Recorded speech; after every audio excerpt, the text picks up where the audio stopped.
Magandang araw mga kalupa. Nirotivator na yung ating linang. Napapaugokan natin. Paugok pa rin. Ang diskarte natin ngayon, dahil ito ay basa na, oh, yan, oh. Ang totoo niyan, medyo masukal dahil maraming patunog yung sibol na palay. Nung nakaraan tayo ay nag second crop. May mga sikal kaya po ganyan. Medyo parang maraming sariwang palay, ano. Pero yan po naman ay mamamatay na rin dahil narotivator na rin nga po. At ito namang ating tined crop sa kanyang katabi ay medyo malinis siyempre dahil nga nang nataniman po natin itong nakaraang third cropping at ang atin pong nagro-rotivator ay naroon pa uli sa kabilang tabi. Tuloy-tuloy po na nagro-rotivator, tinatapos po itong ating linang na atin pong pauugukan. Yan pong sistema na yan, oh. Basa, di ba? Ang paugok naman dyan ay basa. Hindi siya sabog tuyo, sabog basa dahil basa po yung linang.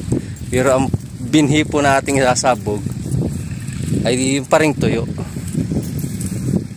Dahil ito nga pong lugar pong ito ay bagay pag tag-ulan, napakadelikado naman sa baha.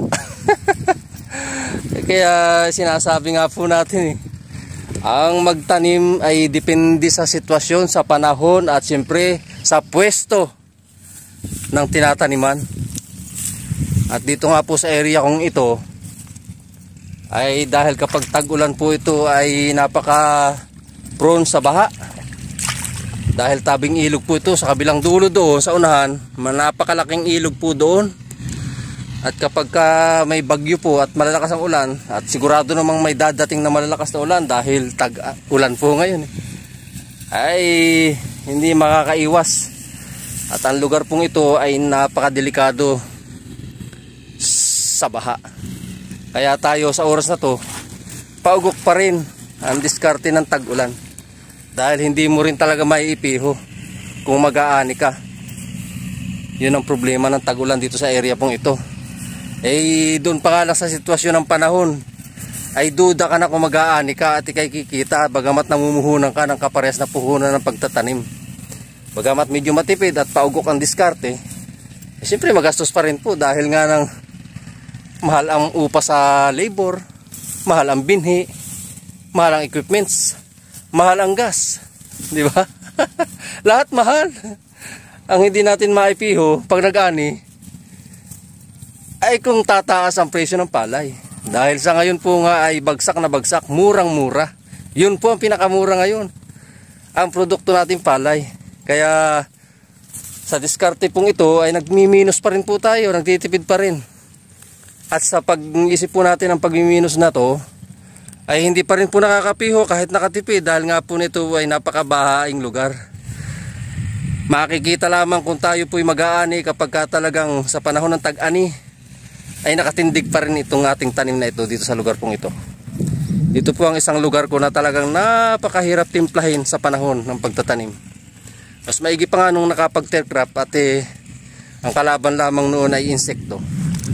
Pero ngayon pong tagulang ito, kung hindi nga lamang dahil sayang ang pagkakataon na tayo po ay makapagtanim, ay hindi na po talaga muna sana tatamnan kapag tag-ulang ganito. Pero dahil po tayo po ay nangihinayang sa panahon, sa mapakahabang panahon na ating ititiwangwang ang bukid po nating ito, ayan, patuloy-tuloy po ang paglilinis ng pilapil ng ating mga tauhan, ng ating mga kasama, ay hindi na po sana nga dapat pagtanim, dahil nga po na napakadelikado sa tag-ulan ng lugar pong ito. Pero sayang po, yun po yung adrenaline ng mga isang magsasaka na laging nangihinayang sa lupang tiwangwang na hindi pa kikinabangan at hindi matatamnan. Yun naman po ang totoo.